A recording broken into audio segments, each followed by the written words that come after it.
Good morning guys! For today's video po ay maggagawa po ulit ako ng Graham balls. Ito po ang mga ingredients.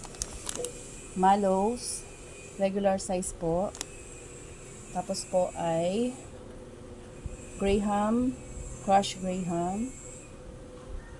Ito po ay isang balot guys, or 1 kilo na crushed Graham.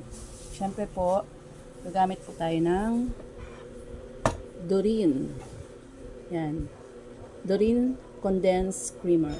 Ayan po. Isang ganyan po.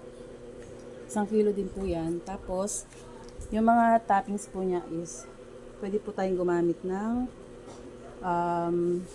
sugar, yung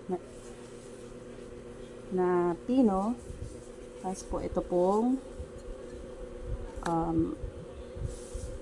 sprinkles. Yan. So, syempre po, meron din po tayong crush cookies. Oreo po ito. Oreo cookies, crush. Then, syempre, yung, pwede rin po yung pinakang Graham mismo. Yung kanyang toppings. So, syempre po, kailangan din po natin ng malinis na lagayan. Tapos, panghalo.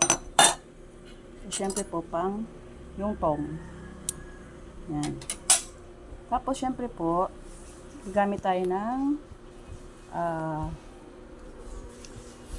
gloves, plastic gloves guys.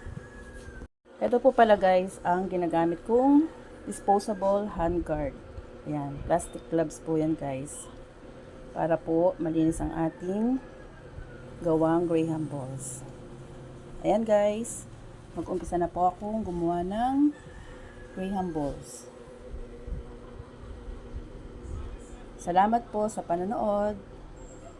Bye! Picture.